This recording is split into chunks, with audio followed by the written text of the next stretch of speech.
BCCI, the dirtiest bank of them all. Bank fraud cases are usually dry, tedious affairs. Not this one. Nothing in the history of modern financial scandals rivaled the unfolding saga of the Bank of Credit and Commerce International. Never had a single scandal involved so much money, so many nations, and so many prominent people. It was the largest corporate criminal enterprise ever, the biggest Ponzi scheme, the most pervasive money laundering operation ever created for the likes of Saddam Hussein and Colombian drug barons. BBCI was more than just a criminal bank. It had a clandestine division called the Black Network, which functioned as a global intelligence operation and a mafia-like enforcement squad. BBCI was used to funnel money during Iran-Contra. The bank also bribed public officials around the world and was protected by the Justice Department, which tried to derail any investigation. It was in the early 1980s, when deficits stopped mattering, that the Black Network began running its own drugs, weapons, and currency deals. Senior bankers feared that they would be physically maimed, even killed, if they were found talking about the BBCI's activities. It was a really nasty operation, and an integral part of the ESF's global dollar Ponzi scheme. The HIV equals AIDS fraud, the enormous quantities of heroin and cocaine flooding the United States, quickly led to a deadly drug epidemic. By the mid-80s, the ESF's drug smuggling operation was so successful that kids were buying cocaine with their lunch money. The government's role in sparking this deadly epidemic has been reported on many times. For example, Gary Webb, an investigative reporter who won more than 30 journalism awards, including a Pulitzer Prize, in 1996 wrote a series of stories entitled Dark Alliance. Based on extensive research and backed by a mountain of evidence, Dark Alliance described how the U.S. government was in fact involved in dumping cocaine into California, sparking the most destructive drug epidemic in American history. Now, heroin and cocaine are not healthy things, so if you start distributing tons of them into a country, hundreds of thousands of people will start to die. This is what happened in the 80s, when the ESF's flood of drugs led to a deadly epidemic in the drug-using community. People were dying because their immune systems were breaking down. In 1982, it was clear that this AIDS epidemic was not caused by an infectious disease. There was no evidence that the condition was spreading from person to person, and the general public didn't need to fear an epidemic. The condition did not spread to other family members, hospital workers, or researchers. Unless your life was filled with frequent sex and frequent drug use, you were in absolutely no danger of dying from AIDS. This AIDS epidemic became a threat to the ESF, who was in the process of piping as many tons of drugs into the US as it could. This is because Congress came under enormous pressure to do something because of the hundreds of thousands that were dying. Any crackdown on the true causes of the epidemic, especially drug use, would have been a problem. The ESF fixed the situation by turning to its Wurlitzer and inventing another cause for AIDS, the HIV virus. We have a long way to go in the fight against HIV. The virus that causes AIDS. The virus that causes AIDS. The virus that causes AIDS. The virus that causes AIDS. The virus that causes AIDS.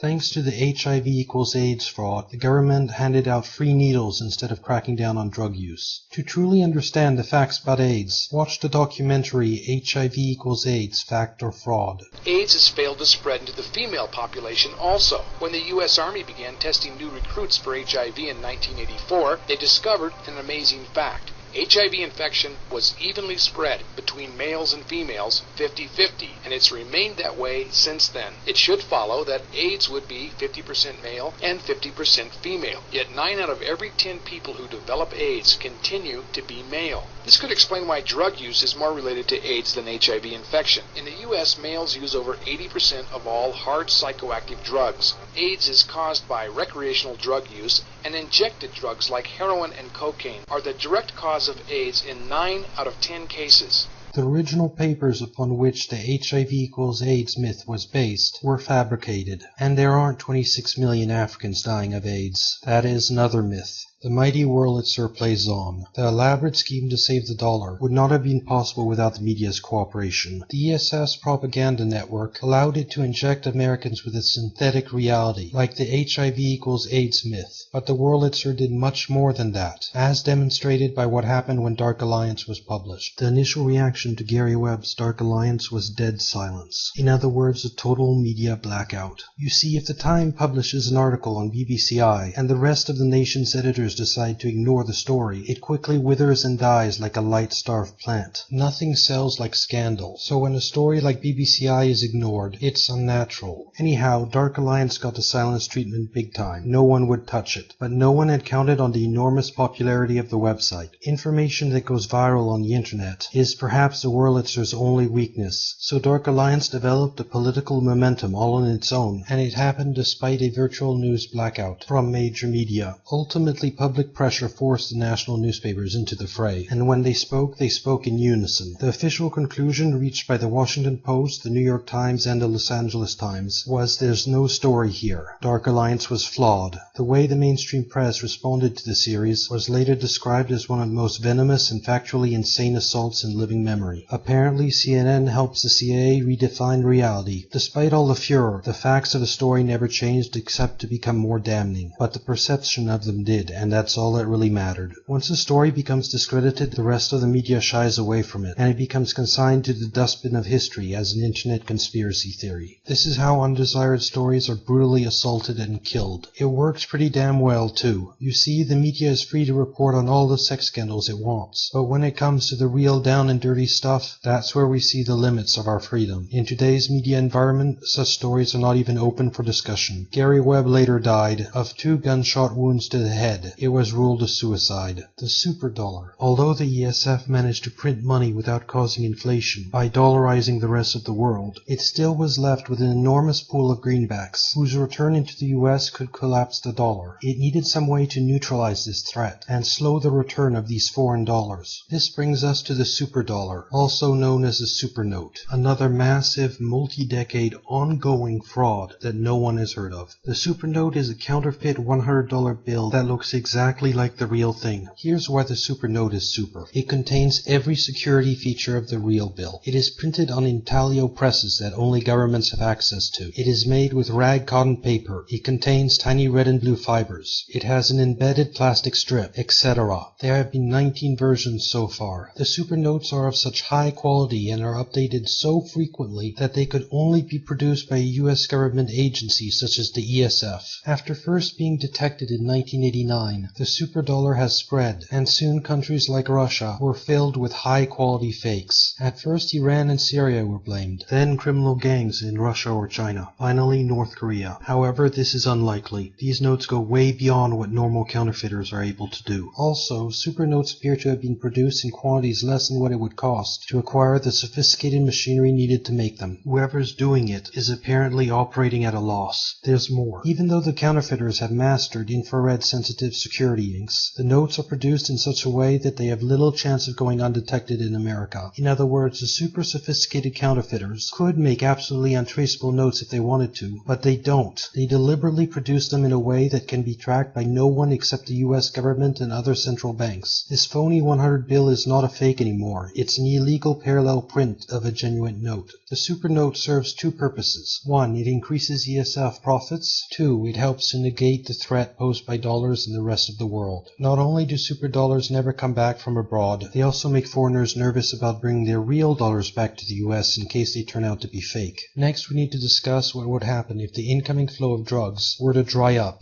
First, the outgoing laundered dollars would be gone, leaving only the incoming dollars from abroad. Second, there would be no more profits from the war on drugs, which would mean a lot more printed money, and this would very quickly lead to problems for the ESF. I mention this because the incoming flow of drugs has been interrupted once before. Breakdown in the flow of heroin. In 1979, when the dollar was collapsing, the ESF's capital position was negative, and all hope for the dollar seemed lost, the CIA began its biggest covert operation ever, by supporting Osama bin Laden and other guerrilla fighters in Afghanistan. An integral part of the CIA's intervention was a huge increase in the production of opium and heroin, which have continued rising ever since. One of the key architects of all this was George W. Bush Sr. Anyhow, the heroin trafficking was handled by BBCI, up until its collapse in 1991, after which it was handled by a terrorist organization known as Al-Qaeda. And something went terribly wrong for the ESF Al-Qaeda heroin operation in 2001. You see, see, in the fall of 2000, the Taliban announced a total ban on the cultivation of opium. Taliban militia then went out and burned heroin labs and drugs. The ban was a success. Of course, the world refused to recognize this good deed. In fact, the US hit Afghanistan with sanctions. Despite this, the betting was the ban was going to hold up. Heroin stocks were going down and they wouldn't be replaced. The Taliban's eradication of poppies was probably the most dramatic event in the history of illegal drug markets. There was no chance that opium from other sources could compensate for the loss, and by June opium had gone up 5 to 7 times in price. Now you remember what happens when the flow of drugs gets interrupted, right? Well, as seen on the Fed's website, things started to get really interesting around the middle of 2001. Now at the beginning of the year everything was normal. The growth of currency was in single digits. But as July came around, that changed. By August, the amount of dollars in circulation was soaring. The increase in currency in circulation from June to August 2001 was the largest in recorded history. Deficits were about to start mattering again. But then, in September 2001, 9/11 happened. One skyscraper collapsed.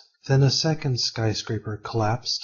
Finally, a third skyscraper, World Trade Center 7, collapsed. No one has really explained why this third skyscraper collapsed. Also unexplained is why molten steel was found weeks after 9/11 at Ground Zero. This is how it's been since day one.